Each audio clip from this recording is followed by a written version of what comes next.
വിരിഞ്ഞ മസ്തകം, കൊഴുത്തുരുണ്ട ഉടൽ, ഉറച്ച കാലുകൾ, ആനച്ചന്തം എന്തെന്ന് ചൂണ്ടിക്കാണിക്കാവുന്ന മട്ടിലുള്ള നടത്തം, ലക്ഷണമൊത്ത ഉടലിൽ നിന്നും 18 നഖങ്ങൾ, നിലം മുട്ടുന്ന തുമ്പിക്കൈ, തിടമ്പ് കയറ്റിയാൽ ഇറക്കും വരെ മസ്തകം താഴ്ത്തില്ല.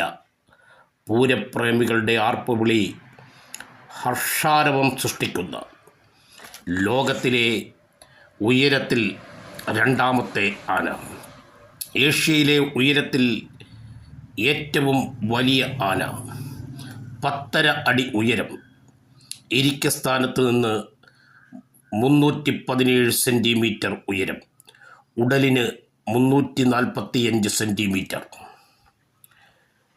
താഴെ മുട്ടുന്ന തുമ്പിക്കൈ, മസ്തകത്തിൽ നിന്നും തുമ്പിക്കൈയുടെ അറ്റം വരെ സൂര്യൻ്റെ ചെങ്കതിരുകളേറ്റ് പ്രകാശിതമാകുന്ന പൂരത്തിൻ്റെ വിസ്മയത്തിൽ മനുഷ്യനെ പുളകം കൊള്ളിക്കുന്ന രീതിയിലുള്ള വർണ്ണശബളമായിട്ടുള്ള വർണ്ണച്ചാർത്ത്. ഇത് ലോകത്തിൽ എഴുന്നള്ളിക്കുന്ന ഒരാനയ്ക്ക് മാത്രമേ ഉണ്ടാകത്തുള്ളൂ. അതാണ് ഏക ഛത്രാധിപതി, ഏക ചക്രവർത്തി, ഗജരാജാവ്, സാക്ഷാൽ തെച്ചിക്കോട്ടുകാവ് രാമചന്ദ്രൻ. ഗജരാജകേസരി, ഗജരാജ ചക്രവർത്തി, ഗജരാജ സാമ്രാട്ട് അടക്കം ഒട്ടേറെ വിശേഷണങ്ങൾക്കും അവാർഡുകൾക്കും വാരിക്കൂട്ടിയിട്ടുള്ള ഏക ആന തെച്ചിക്കോട്ടുകാവ് രാമചന്ദ്രൻ. തെച്ചിക്കോട്ടുകാവ് രാമചന്ദ്രൻ ലോകത്തിൽ ആനകൾക്ക് ഫാൻസ് അസോസിയേഷൻ ഉള്ളതിൽ ഒരു ആനയാണെന്ന് പറയാം. തെച്ചിക്കോട്ടുകാവ് രാമചന്ദ്രൻ്റെ കേരളത്തിലേക്കുള്ള വരവ് തന്നെ അത്ഭുതമായിരുന്നു.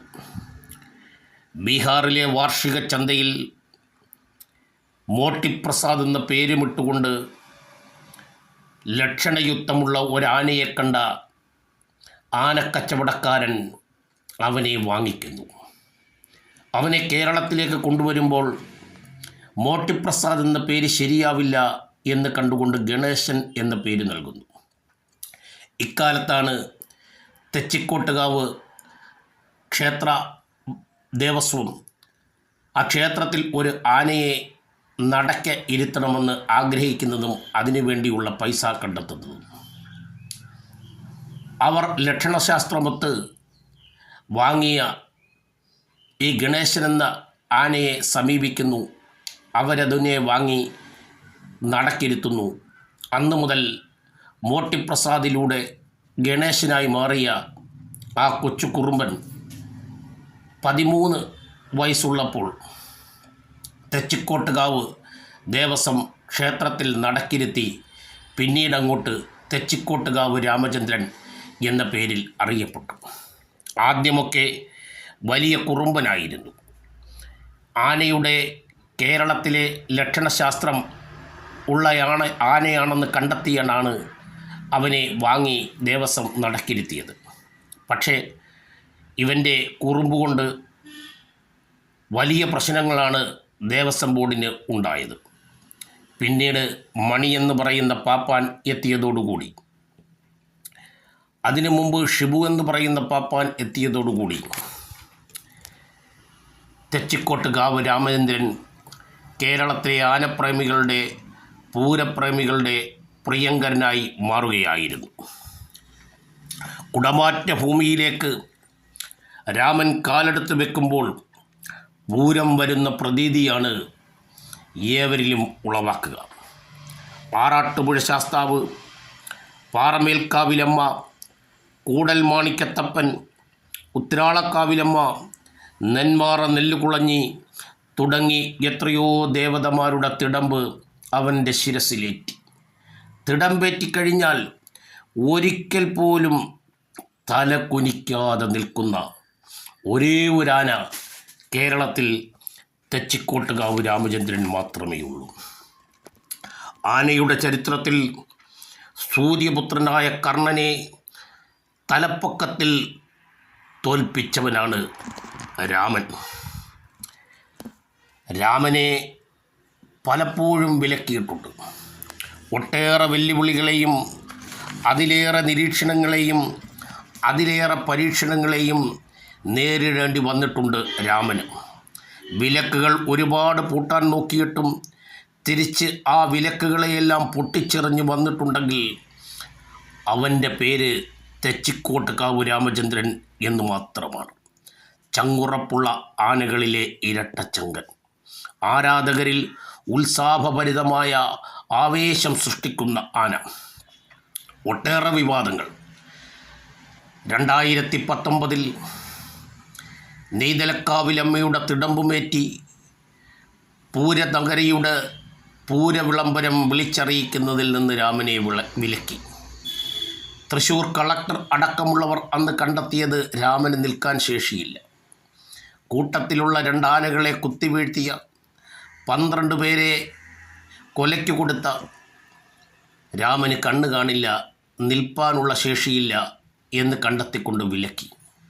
പക്ഷേ പൂരപ്രേമികളുടെ അഭിപ്രായം ഇതായിരുന്നു: രാമനില്ലാതെ എന്ത് പൂരം.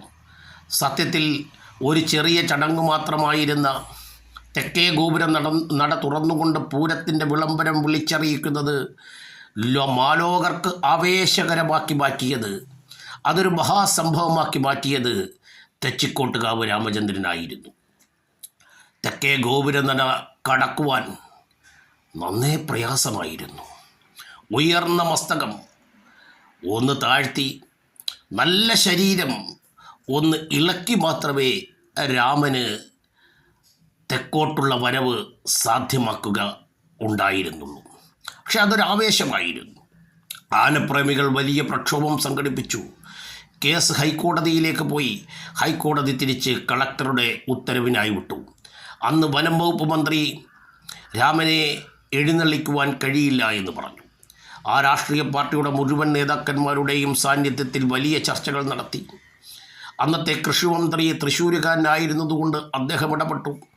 ആനപ്രേമികൾ അവസാനം ഒരു തീരുമാനമെടുത്തു. ആന ഉടമകൾ ഒരു തീരുമാനമെടുത്തു: ഒരാനയെയും പൂരത്തിന് വിട്ടുകൊടുക്കില്ല, ഒരു ഉത്സവത്തിനും വിട്ടുകൊടുക്കില്ല, സാക്ഷാൽ തെച്ചിക്കോട്ടുകാവ് രാമചന്ദ്രനെ എഴുന്നള്ളിക്കാത്ത പ്രതിഷേധത്തിൻ്റെ പേരിൽ. അവസാനം കളക്ടർ അടക്കമുള്ളവർക്ക് വഴങ്ങേണ്ടി വന്നു. അന്ന് രാമൻ 6ാമത്തെ പ്രാവശ്യമാണ് നെയ്തലക്കാവിലമ്മയുടെ തിടമ്പുമേറ്റി പൂരനഗരിക്ക് വിളംബരം കൊള്ളിക്കാനായി എത്തുന്നത്. 9:30 മുതൽ 10:30 വരെയുള്ള സമയം പകലാണ് അവൻ അനുവദിച്ചത്. എല്ലാ അനുവാദങ്ങളെയും വണങ്ങിക്കൊണ്ട് രാമൻ എല്ലാവരുടെയും ആശങ്കകളെ അസ്ഥാനത്താക്കിക്കൊണ്ട് നെയ്തലക്കാവിലമ്മയുടെ തിടമ്പുമേറ്റി പൂരനഗരിയെ പൂരത്തിൻ്റെ വിളംബരം വിളിച്ചറിയിച്ചുകൊണ്ട് മുന്നോട്ട് വന്നപ്പോൾ അവിടെ കൂടിയിരുന്ന ഹർഷാരവും പുരുഷാരവും ആവേശഭരിതരായി പൂരത്തിൻ്റെ തിമർപ്പിൽ അവൻ ആർപ്പ് വിളിച്ചു: ഏകഛത്രാധിപതി, ഗജരാജപതി, ഗജരാജ സാമ്രാട്ട്, ഗജരാജ കേസരി തെച്ചിക്കോട്ടുകാവ് രാമചന്ദ്രൻ. ഇപ്പോഴും രാമനെ വിലക്കി.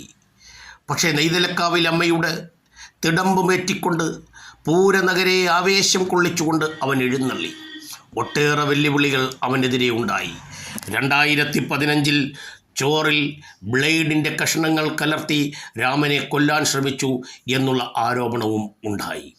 എന്തുതന്നെയായാലും ആനകളിലെ കേമൻ മത്സരങ്ങളിൽ രാമനെ പലപ്പോഴും വിലക്കി. കാരണം രാമനുണ്ടെങ്കിൽ അത് ഏകപക്ഷീയമായ മത്സരമായി പോവും. എന്തായാലും ബീഹാറിൻ്റെ മണ്ണിൽ നിന്ന് കേരളത്തിൻ്റെ മണ്ണിലേക്കെത്തി യഥാർത്ഥത്തിലുള്ള ഒരു നാട്ടാനയുടെ ലക്ഷണമായി 1964 പിറവിയെടുത്ത തെച്ചിക്കോട്ടുകാവ് രാമചന്ദ്രൻ ഇന്ന് എഴുന്നള്ളിക്കാൻ കഴിയുന്നത് പാലക്കാട് ജില്ലയിലും തൃശ്ശൂർ ജില്ലയിലും മാത്രമാണ്. ഏക്കത്തുകയുടെ കാര്യത്തിൽ, രാമന് ലഭിക്കുന്ന ഏക്കത്തുകയുടെ കാര്യത്തിൽ വലിയ ചർച്ചകൾ കേരളത്തിലെമ്പാടും നടന്നു. കേരളത്തിലെ ചാനലുകൾ ആ ചർച്ചയെ വലിയ രീതിയിലേക്കുള്ള ആവേശമാക്കി മാറ്റി. ഒരാനയ്ക്ക് ഇത്രയധികം ഏക്കത്തുക ലഭിക്കാൻ കഴിയുമോ? എന്തായാലും ആനകളുടെ രാജാവ്, ആനകളുടെ ആവേശഭരിതൻ തെച്ചിക്കോട്ടുകാവ് രാമചന്ദ്രൻ എല്ലാ വിലക്കുകളെയും അതിജീവിച്ചുകൊണ്ട് പൂരപ്രേമികൾക്കും ആനപ്രേമികൾക്കും ആവേശത്തിൻ്റെ 1000 പൂച്ചെണ്ടുകൾ സമ്മാനിച്ചുകൊണ്ട് മുന്നോട്ട് പോകുന്നു. തെച്ചിക്കോട്ടുകാവ് രാമചന്ദ്രൻ.